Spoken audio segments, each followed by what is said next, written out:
This is Megan with Yoga by Design. For the past 12 years, I've been an architecture and design journalist reporting from the intersection of place and well-being.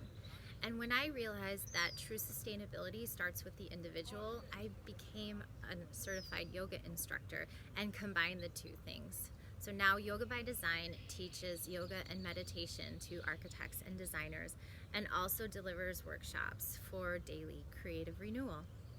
So today I want to talk about finding ritual in routine. It's really important to find the things that we do every day as ritual, because when we do, we create these spaces and opportunities for peace and calm. And the most important ritual that I can think of is the sleep ritual, because to get restorative sleep is the #1 predictor of health outcomes.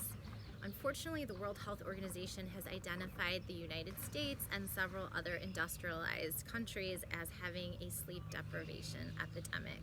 And we should educate and restore the most important function of what we do for our health. So one thing that is really interesting that happens when you're sleeping is your brain cells actually shrink and they create temporary hallways, so the lymphatic system can send cerebral spinal fluid through these temporary hallways, cleaning out any neurotoxins and proteins that are associated with Alzheimer's and poor health outcomes. So another awesome thing that happens when we sleep is short-term memory, or anything that we've just learned, a new task, new information, goes from short-term memory to long-term memory and frees up space for more short-term memory. And finally, if you're creative and if you have creative writer's block, or you're trying to solve a problem that just doesn't seem like there's a solution, the most efficient thing that you can do is actually go to sleep, because while you're sleeping, your brain makes all these creative associations from information that you've just taken in and any design constraints, and then mixes it in different and interesting ways with information that you already have retained and has already been stored for years in your long-term memory. So for this reason, Thomas Edison was a famous napper, and he would set up on his napping chair with 3 ball bearings in his hand and a metal dish below. As he would fall asleep, his hand muscles would relax and those ball bearings would clank into the dish, waking him up, and he would furiously write down all of the good ideas, the inspirations that came to him during that nap time. And in fact, if you didn't get a good night's sleep, a nap is your best option. So when you nap for 26 minutes, it will restore your task proficiency by 34%, and it will increase your general alertness by 50%. And just a 30-minute nap, just 4 more minutes, 4 minutes longer, will restore your hormones back to a restorative sleep level, and it will restore the biomarkers of your endocrine health and your immune function back to the levels of someone who has gotten a restorative night's sleep. So napping is really important as well. So what is the sleep ritual? That would just mean giving your body time to wind down. And it could also be giving your body sensory clues that it is time to wind down. So first of all, create time and create space in your life for that.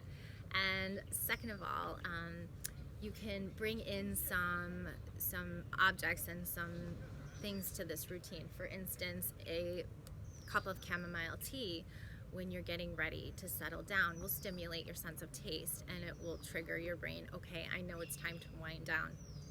Essential oils, you can either apply them or diffuse them in the air, and you can use lavender or cedar wood or orange. Those are all scents that are calming and good for sleep. You can experiment and see how you respond to each one. Maybe there's a favorite scent. And then finally, and maybe the most obvious, is your sense of sight, and you need to dim the lights, turn off the devices, at least put them on night shift.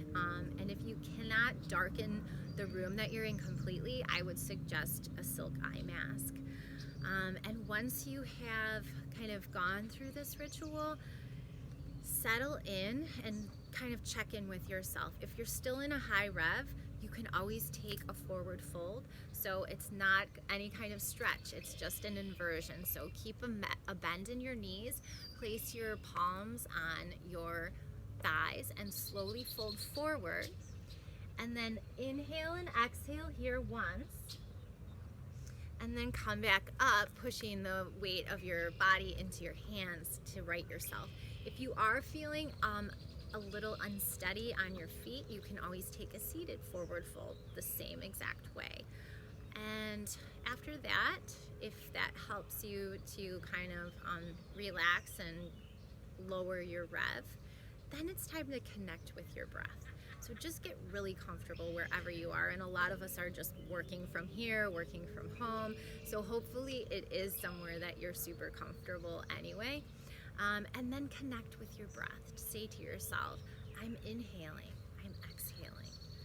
I'm inhaling, I'm exhaling.